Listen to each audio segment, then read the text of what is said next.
Welcome to On the Frontline, a conversation with defense ministers. Please welcome WELT TV's Dr. Jan-Philip Burgaard, Politico's John Harris, Latvia's Minister of Defense, Andres Spruts, Estonia's Minister of Defense, Hanno Pevkur, and Lithuania's Minister of National Defense, Laurynas Kasčiūnas.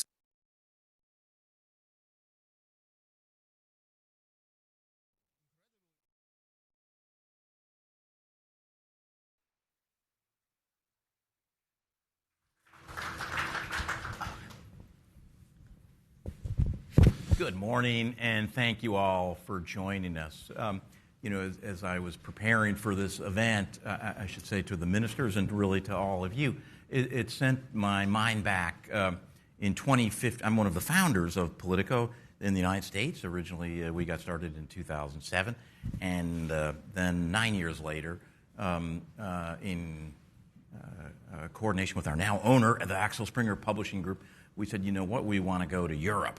And at that time, in 2015, people said, oh, good for you. You're going to set up a news operation in Brussels. It's boring but important, and so conscientious of you. And in those 9 years, we've had currency crisis. We've had migration crisis. And now we've got perhaps the most profound crisis of all with, we had Brexit in there, incidentally, and now we have a profound moment for all of Europe with the war in Ukraine and the uncertainty facing the NATO alliance has existed for decades, but now existential questions about its future are there. So in any event, Europe is nothing but like boring. You might all wish that you could have a return to boring, but that's not our lot in life at the moment. Thank you all. This is a really important conversation.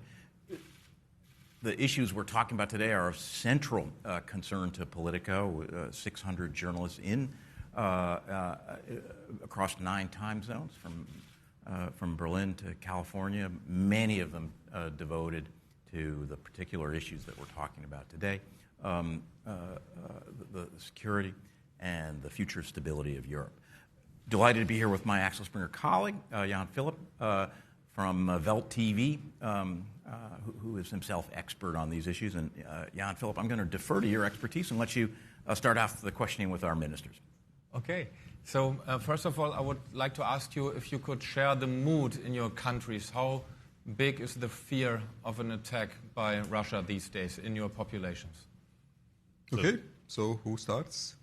Okay. The one who asked. You know, as moderator's prerogative, though, I would encourage you to get in conversation among yourselves. You are people who all know each other well. You know the points of agreement and disagreement. I think our audience would enjoy the interplay between you as well as just hearing our questions. So start away. Okay. So first of all, thank you for inviting us, for having us. I think it's exactly the very timely debate as well on how we see what's happening in the world, also in our neighborhood. It's absolutely far from boring. Unfortunately, what we see, it's close to tragic. Yesterday, brutal, indiscriminate attacks against civilians, against young children. It is absolutely the war crime. So that's what we are dealing with. We are dealing with aggressor country. We are dealing with country which is willing to impose a human loss on, of course, neighboring people, but also on its own people. So absolute disregard from human life and human dignity, and that's what should be taken into account. So that's why, of course, we should understand the gravity, the seriousness of threat, what we are all facing. We are facing aggressor country. We are facing consequences which have much wider consequences. These are not just consequences for the region or for Europe. These are the consequences for the international rules-based order, international order.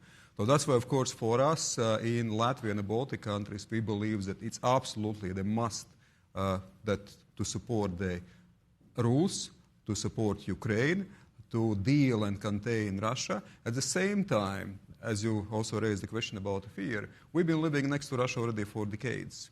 So that's nothing new. We've been facing hybrid attacks for years, for ages, be it weaponization of illegal migration, be it cyber attacks, be it incidents against critical infrastructure, be it disinformation campaigns. So that's why it's nothing new. So we should, of course, look with a clear mindset We should do our homework, what we are doing in the Baltic countries, of course, mobilize our allies, but all the time realize that what Madrid summit declaration or strategic concept was saying very clearly, Russia is existential threat, and we should be ready for this existential threat for years, but do what we can do to contain Russia and, of course, to support Ukraine. If, as you mentioned, the hybrid attacks, I would like to follow up with you, Mr. Pevkor, on the hybrid attacks on Estonia. There are reports of buoys being removed in the neighborhood. We are getting reports that GPS signals in the airspace are disturbed by Russia. How seriously are you taking this kind of hybrid warfare? Well, good morning, first of all, and it's good to be here. It's good to be in DC all the time. Every time I come in, and we really feel the support of US and all the allies, and definitely this summit here will strengthen these ties for sure.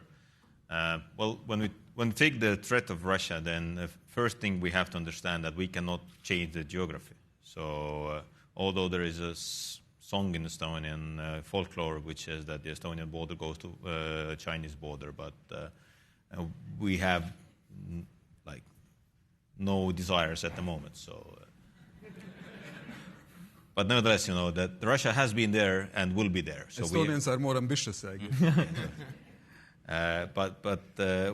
And the border of civilization means that, you know, we also see that those Russians who were brought to Estonia after the Second World War, they do not want to go back to Russia somehow, because they see the difference, and they see that what is the civilization difference, and regarding the free media, freedom of speech, etc.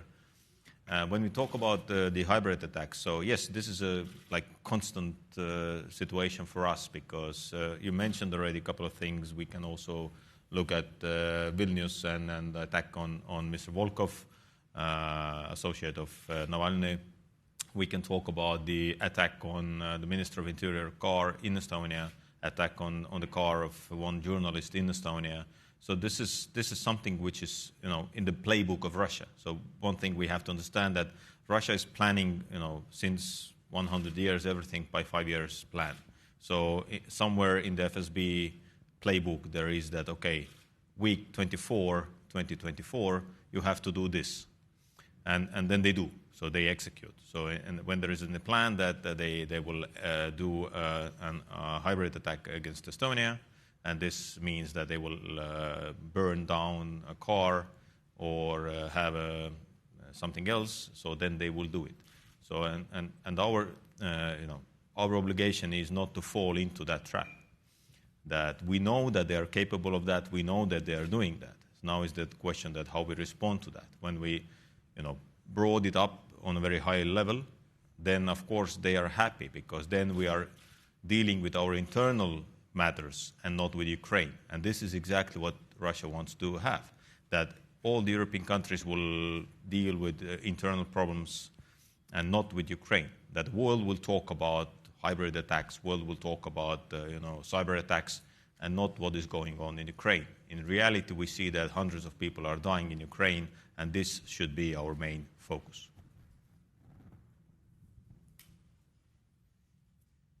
In the United States election, you probably heard we've got one going on right now. You said that Europe is interested. I believe that also we have something in U.S. So. I think I would second that. President Joe Biden has made support for NATO a continuing theme of his public career, goes back 5 decades. Former President Trump, trying to get elected to a second term, has made skepticism about NATO, resentment of European countries who don't pay enough, skepticism that the alliance is really that useful. He's made that a theme of his career. How closely are you watching this election, and do you believe that the fate of the U.S. election, the outcome of the U.S. election, raises existential questions for the future of the NATO alliance, or do you take it as just campaign rhetoric and there will be more or less continuity? So, thank you very much for having us. I just few things on our mood. I think it's not a fear; it's transforming the fear to the preparedness. We should be prepared. We should have so credible deterrence and defense architecture in our countries just to deter Russians. Russians are not attacking when you are strong. Very simple thing. If you are weak, if you are divided, we can do it. So when I came to the position of a minister, I announced one of metaphor what I would like to create Lithuanian hedgehog, which could be so strong even for bigger Russian bear, uncomfortable to swallow. So it's like a concept of national deterrence defense. And that's why I think in all of our countries we are approaching a total defense concept, not only in the defense planning, we understand how we should be prepared. And if you are prepared, you can deter them. So very, very simple truth. Peace through strength, Ronald Reagan. Talking about, of course, U.S. elections, it's a vital importance because U.S. presence in Europe is crucial for us. We don't see safe and secure Europe without the presence of United States. So it's a dogma, I would say, for Baltic states. We know their geopolitical history. We know who played a key role in our independence. So it's a crucial one. And we hear debates, but I think we should be prepared to work with America. It will be Republican America, it will be Democratic America. So we should be prepared for that, and to find some possible guidelines for dealing even Trump America if he will win. And if you look at first Trump term, I will maybe there were many rhetorics which were raise a lot of questions. But for example, in Lithuania, we have American battle group, a regular persistent presence, which is based on rotational model, and it started in 2019. I'm not saying it was a Trump decision, but it was during the Trump term. So if you look at the Euro-Atlantic Security Initiative, so-called Baltic Security Initiative, which has funding from the United States, it increased 7 times during the Republican time. So what I mean what we need to find the niches, we need to find the ways to talk with him. And it's many things what we can deal with. 3%, all our countries are 3% already. We are 3% club. So we're spending for our security and defense. Procurement from United States defense industry. We're doing the same. HIMARS project, it's both three of us are doing the same. When China, containing China influence, I think it will link us also here. You cannot contain China without participation of Europe, so you can find here bridges. Iran, sanctions on Iran. We all are quite active on that, so in many formats. It will be important even for Republican America. So, and many other things. So we should, it could be a reality, and you should work with that. And we understand now what he is like a deal maker who is trying to create strategic uncertainty. We had many comments hearing now from his people, advisors, former advisors, but I think we should sit, calm down if he will win, and to find a deal. Your colleague has signaled that he'd like to get his voice in this. I might, as we hear your voice, could you also perhaps elaborate on your view of what is this fascination that former President Trump has with President Putin? It seems as though, at least in one direction, I'm not sure about both directions, there's almost this kind of mystical sense that they understand each other and have this rapport. It would be quite unsettling for me if I lived in the Baltics. You want me to lead into the trap, but I will start. I will go back to the pillars of our defense and deterrence. I think they're absolutely already, in many ways, to follow up what Laurinas was saying. Of course, we have 2 pillars. One is we have to do everything ourselves, to do our homework, to protect and defend ourselves. And I think we are doing a good job. All our 3 countries, 3% of the military expenses, defense expenditures this year. At the same time, of course, the international pillar, the allied pillar, is absolutely indispensable. United States is indispensable for us.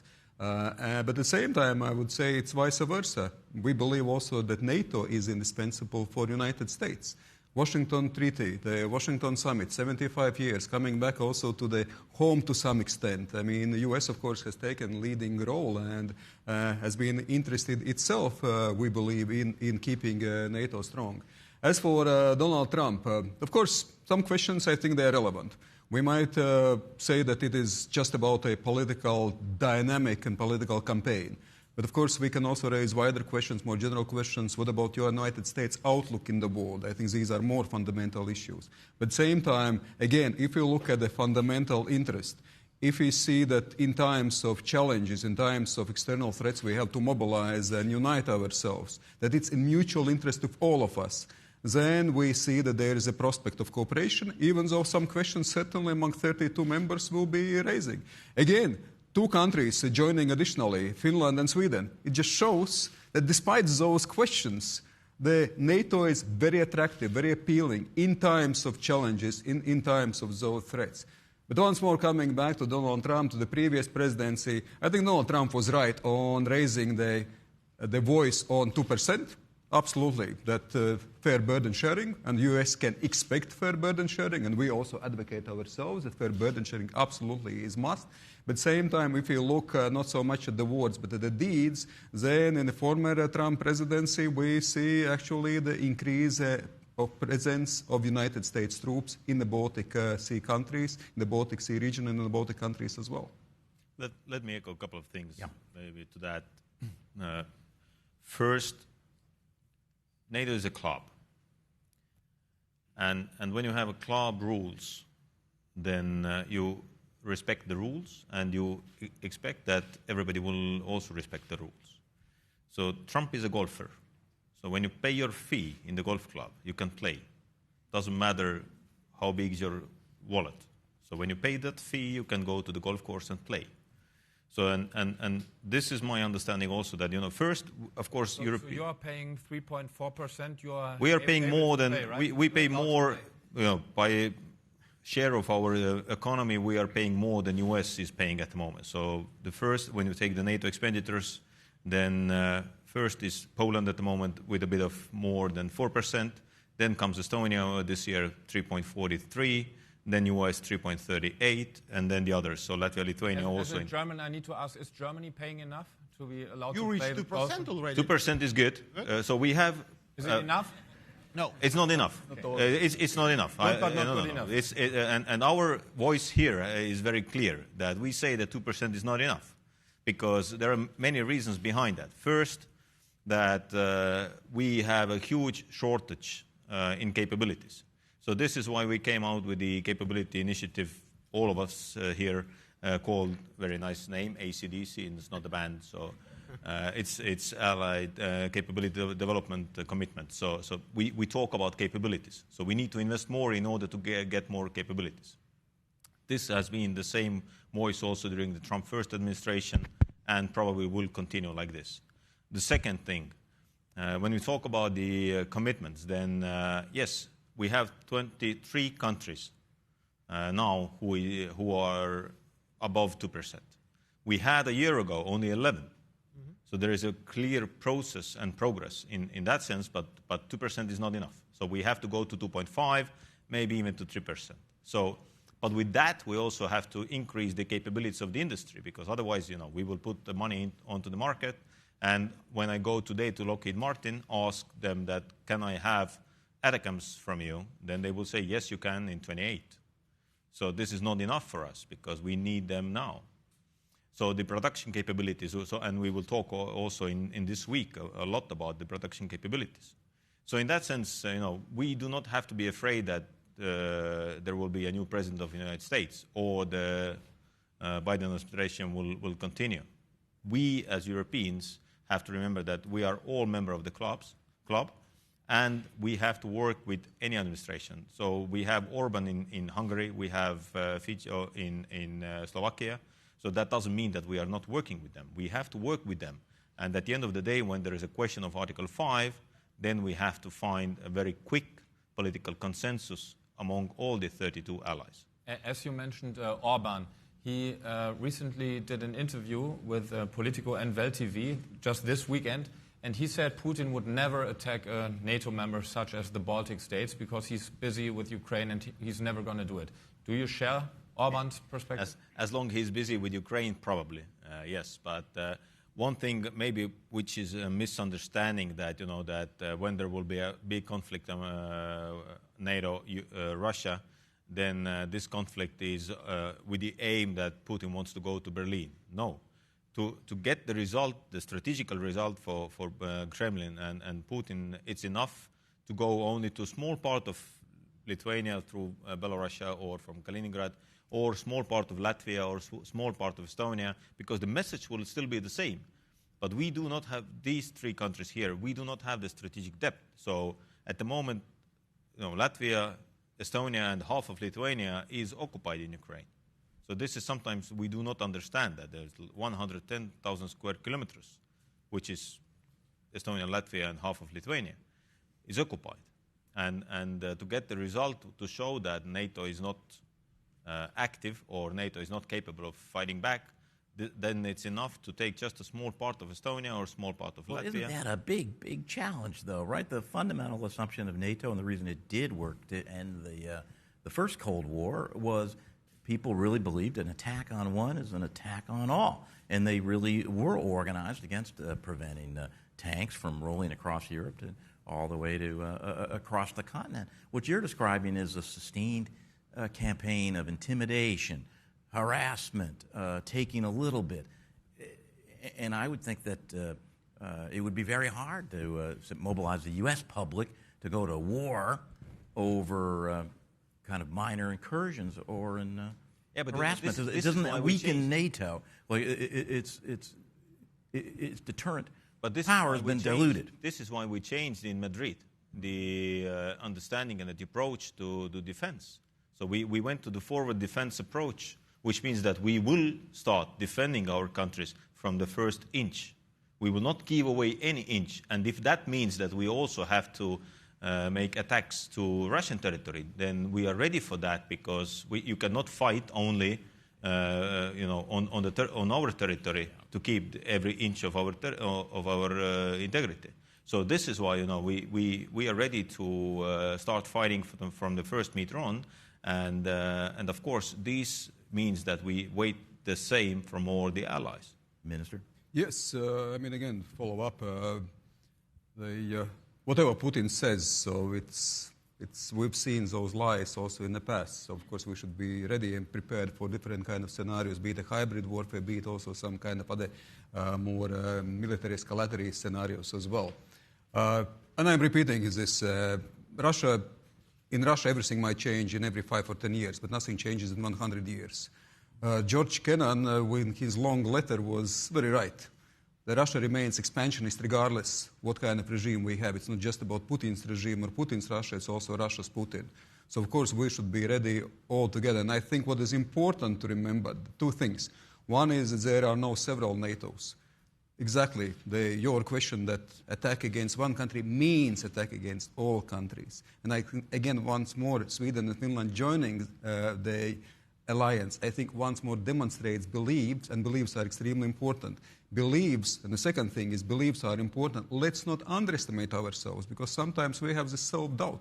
We are not ready to act, that somehow we will be doubting. No, we should be strict and speak from positions of strength, act from positions from strength, and also actually believe from position of strength. Let's not underestimate who we are. Let's not underestimate our enemy, but let's not underestimate ourselves, because we are strong if we are united. And I think this must be the basic pillar of our activity. As we have talked about Hungarian Prime Minister Orban quite a bit, he's not only the Prime Minister of Hungary, but now also the President of the European Council, and he traveled to Moscow and to China this weekend. Was it a bad move or a very smart move from your perspective? Yeah. If I may, a little bit on Russia and possible our response. So let's look at the numbers. If you look at Russian war stage economy, they now reconstitute themselves faster than we expected. I will, over time, giving one example. Russia is producing ammunition 152. We are producing 155. So before full-scale war, they produced annually 300,000-400,000 rounds per year. Now we do it 2 million rounds per year. And not in every segment of military we are doing so, but they are moving quite fast. They decided to create 2 districts in western direction, Leningrad and Moscow. It creates separates before they structured it as one western direction. So we're trying to double the size of the troops near our borders.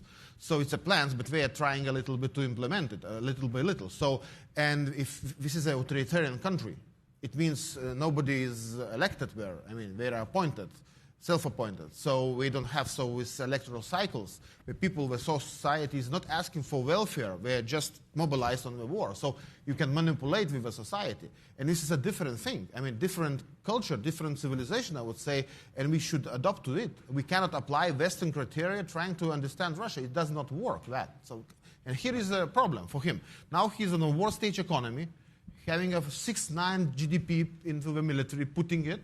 And could you imagine if he go back to the civil economy? It will be a crisis. So he should keep the war stage economy. For that, he needs to have an enemy, to have challenges. Now it's Ukraine, maybe after that somebody else. So we should have it in mind and to, not to just think what we are doing, but to be prepared for deterrence. And what Hanno said correctly, now we are moving in the NATO defense planning with forward presence, working on more troops on the ground to be ready to fight on the line if it's needed, but with an aim to deter. And with credible defense deterrence architecture, you can deter them. For that, you need to fill the capability gaps. Air defense, it's a big capability gap. Long strike capabilities, that kind of things. For that, we need more defense spending. Defense spending should transform into the contracts long term. Where is the problem with defense? We have a new production lines in Europe, but we don't have a new factories. It's an evolution, but not revolution. So we are moving forward, but only little by little. That's why we need to transform all this defense spending into the long-term contracts, because industry is still thinking that this situation is temporal. It will be back to business as usual. That's why we need to change this mindset. Coming to Orban, I can say clearly that this was not a smart move. I understand his intentions, but first of all, he was not there as a president of the council. He was not there as a president of the. There is no consensus at all that the president of the council will go to Moscow.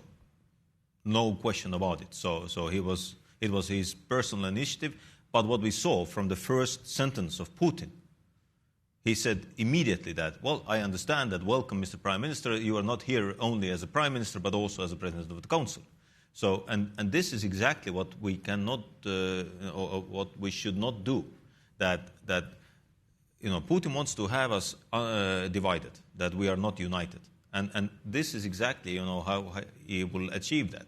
In every country you have small problems. You have hybrid attacks. You have then misinformation or disinformation campaigns.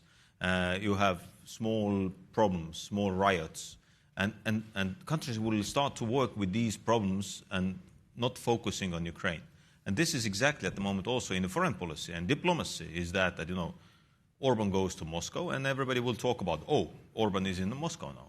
Instead of talking about that, what we need to do inside of NATO, inside of European Union, in order to help Ukraine to be a member of European Union, to be a member of NATO. So this should be our focus. But these, small deviations of that will take us away or bring us away from the main focus, which is helping Ukraine to win this war.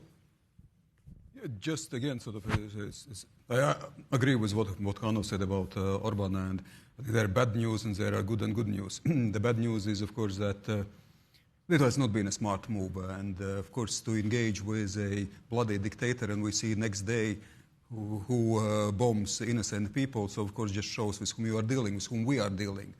So that's a bad news, that of course there is sometimes those differences in tactics, differences in approach. I think the good thing is, one, that basically all NATO and EU community reacted that it has not been the most smartest of the moves that actually to engage. Last but not least, at the very end, the good news is that at the very end, on fundamental issues, we all agree. Be it on regional plans, be it on a NATO strategic concept, be it on sanctions. Yes, there is diversity within EU and NATO.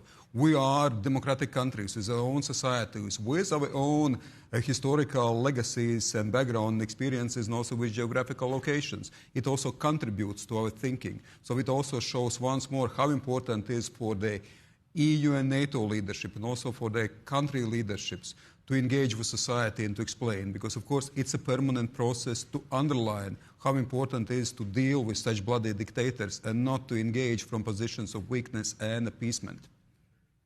You said win in Ukraine. And I think if you look, certainly in the United States, but I think in many countries a couple of years ago, there was a widespread belief that under Zelensky's leadership and with the support of the West, that a victory was possible, and it would be very binary. Ukraine would win, Russia would lose. I don't perceive now similar optimism. There's a sense of, there's going to have to be an exit path that's going to be partial win, partial loss. I'm curious your view. And even in Ukraine, you can see flagging morale and eagerness, in our reporting over there to see that the conflict ends. When does this end? How does this end? Well, as I see it, at the end of the day, we have to decide what do we want. So when we say that we are helping Ukraine to fight against Russia, then this is one approach. And this is exactly what we have doing for close to 900 days. That we are giving Ukraine help, Ukraine military aid, and they can fight.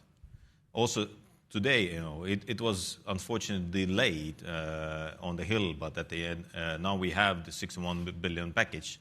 But this will help Ukraine to fight, but not to win. So this is a strategic difference. Either you say that we help Ukraine to fight as long as it takes, or you say that we help Ukraine to win the war. And we are giving them everything they need, because there is a technological superiority in the West over Russia, but we are not giving that to Ukraine at the moment.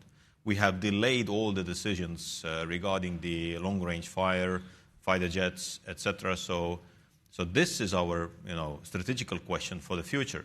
Do we want to win this war together with Ukraine, and do we want to see that Russia is not only losing, but they will be downgraded to the level that they will not even think about the new initiatives against their neighbors?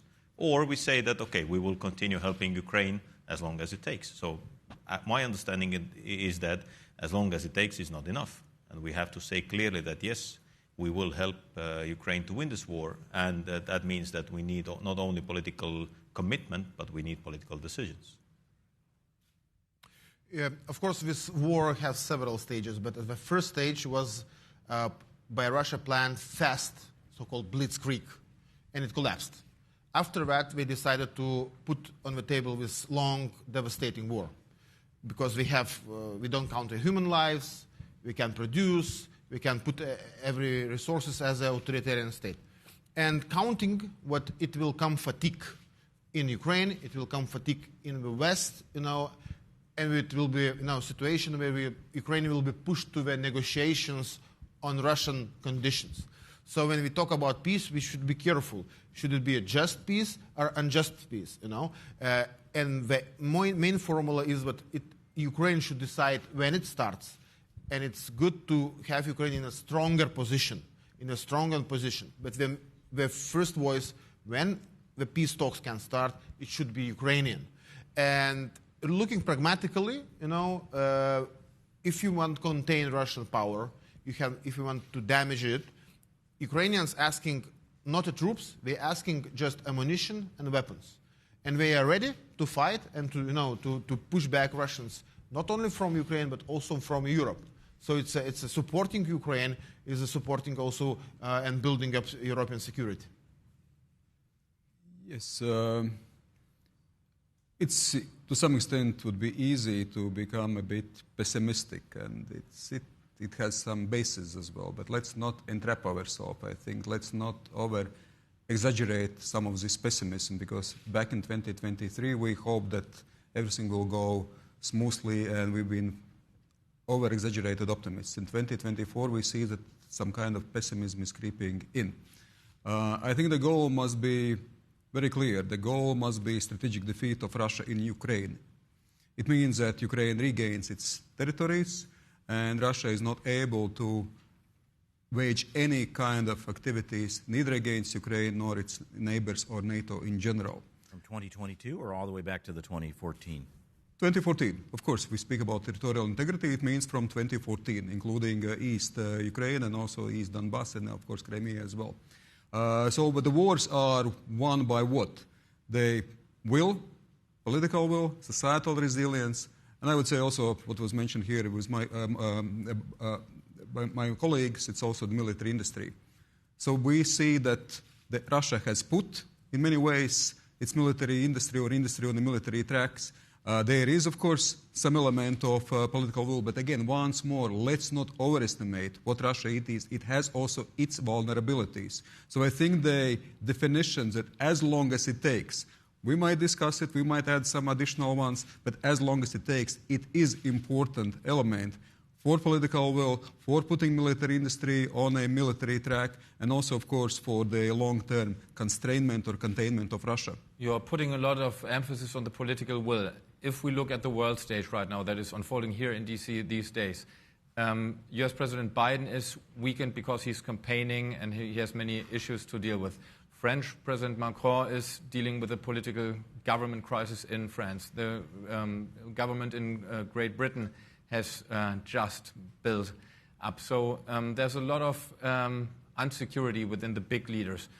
Do you expect another leader within Europe to fill in, like German Chancellor Scholz, for example? I have to ask this question as a German citizen. Just to put it shortly, I would not say that it is insecurity that what we see. It's a democratic transition. We live in democracies. It's not where Putin stays for power for how many years? I think for many young people who are here, I mean, he was in power before actually those young people were born. But still, they don't feel very strong right now. Well, it depends how you measure what is strengths. And I think once more, as I said, I think there is a lot of vulnerabilities beneath the surface. As Winston Churchill was saying, bulldogs fighting under the carpet. I think also vulnerabilities are under the carpet. And Prigozhin's mutiny last year just demonstrated also that it's not everything is going smoothly as Putin would like to portray. So let's not once more overestimate what Russia is. So that's why I don't see the problems with some democratic transition. Of course, it takes some time also sort of to clearly define the policies. But again, in case of Germany, in case of UK, in case of France, I don't see any. In case of United States, I don't see the fundamental changes. I see the changes of tactics. I see the changes of approach sometimes, but not on a fundamental level.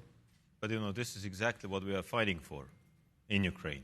We are fighting for the democratic values, because this is the basis of the liberal democracy, that we elect our leaders. We are not nominating them. We are not selecting them. We are electing them. And this is a fundamental principle, what we are standing for. And you know, when we lose that, then of course, you know, it's very comfortable for all the dictators in the world at the moment to see what happens in Ukraine. Is it Xi or is it Kim or whoever? They are looking very closely at what we will do. And of course, this sometimes is also our weakness, that Putin tries to influence us. We already mentioned the hybrid war elements, that, you know, that when there is an instability in our systems, and unfortunately, yes, or fortunately, in 24 we have, 70, 80 countries in the world who have general elections. India, you didn't mention, also from the big countries. So. But this is the reality, and we should not be afraid of elections. When we are starting to be afraid of the elections, then we are saying that we don't want to have the liberal democracy. So what is your personal mission for this NATO summit, and under which circumstances would you consider this summit a success? Well, first, I will do it very briefly. So my expectations, first, that we have a very clear understanding that, 2% is not enough, and we have to move on to the 2.5. But let's see, can we achieve it or not? But at the end of the day, still the first is that we have to invest more into defense, and we have to have the executability of the plans, what we have agreed in Vilnius. So this is the most important internally, and also the capability development, because at the moment we do not have, the long-term plan is there, but we have to increase the speed, immediately. And regarding Ukraine, we have to give a very clear message to Ukraine that, yes, there is a bridge for you to be a member of NATO, and there is a light at the end of the tunnel. So this is important. And when we have this, and Ukraine leaves from Washington, not only knowing that they came for celebrations, but also they will have a goal for Ukraine, then it's good. We've got one minister has to leave a little early. We're going to give you just a couple. I will add on our priorities. Got a few more minutes. Yep. On our priorities, I will add rotational air defense model. Now it's based on what we are asking our allies to deploy for trainings. Now it could be integrated into NATO defense planning, and our NATO staff will also calculate which countries can deploy for Baltics of air defense capabilities like middle range, long range, and etc. But you ask about Germany. Few things. We feel in Lithuania German leadership, and it's Boris Pistorius. You know, we are working on brigade.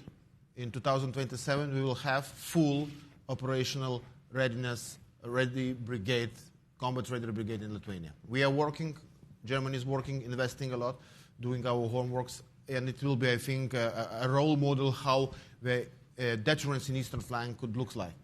So we feel that leadership. You have already 2%.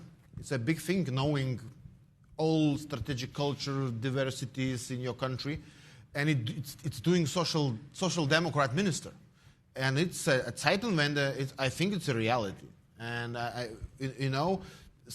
several years ago we always were asked by Germans, "Are you okay with our leadership?" We just always ask. It's no question now. Just do your job, and you are leaders, really. If you look at German dedicated capabilities to NATO defense plans, it's a fantastic what we are doing. And it's a real leadership which is respected in our countries. You need to go, and we're going to see if we can get you for just a few more minutes and then let you get on with your busy schedule. Unfortunately, we set rules in advance. It's going to be a conversation among the ministers, so I feel like I need to respect the commitments that we made. Just to come back to the goals of the NATO summit, and already my colleagues, I think, very well described in detail what we can achieve. I would put it more in strategic way. So, of course, supporting Ukraine, containing Russia, and being unified in our approach, how we deal with our defense and deterrence. And what is important is demonstrate a resolve that we are unified and resolved, and also, of course, to make practical steps. And these practical steps being already counted by my colleagues, and I believe that Washington summit will be success in this regard. Did the two of you watch the U.S. presidential debate or see excerpts after the fact? Well, partially, not all of that, but the question. That was the first part of the question. The second part of the question is a number of people in President Biden's own party are saying they will be watching him over the course of this week and in coming weeks. But in particular, right now, they are looking for signs that of his vigor, that he has sufficient command, bluntly, that he's not too old. What will you be looking for as you watch President Biden in this very, very important week, this very important summit? Well, we'll see today and tomorrow in the room. But once again, I really do believe that we should not speculate what happens. That first, Biden is an American president, U.S. president today. So he's a POTUS today, and he will do everything he can to also guarantee this stability, what the U.S. brings to the world at the moment. Secondly, regarding the elections, once again, we can speculate how much we want, but I really suggest not to speculate that, that who will be, at the end of the day, the Democratic presidential candidate. Will it be still Biden or someone else? It doesn't matter, because at the end of the day, American people are the ones who are making this choice, who will be the president. And for us as Europeans, as allies, we have to go then to the White House and to Pentagon and to State Dep and talk with the secretaries, and whoever will be the secretary, we will work with them. Mm-hmm. And this is the point. You're saying you're not speculating, but at the same time you have to prepare somehow. I know from the German government that they are traveling around, talking to the governor of Texas, for example, to get close to Trump's allies, to his confidence. I was in Ohio just a couple of months ago and spoke there with the governor. So yes, of course we are doing that. And then Andres was circulating in states. So this is what we do. And we are talking to American people also and explaining and trying to give our view and our approach, why it is important to keep the promises in the club. Because, at the end of the day, once again, we are the members of the club. Yeah. We are all respecting the rules. Exactly. So again, once more, sort of, we have democratic transitions. It's what we respect, the choices of the people. In Europe, in the United States, of course, it is not for us to decide. So it's for societies to decide on the political leadership.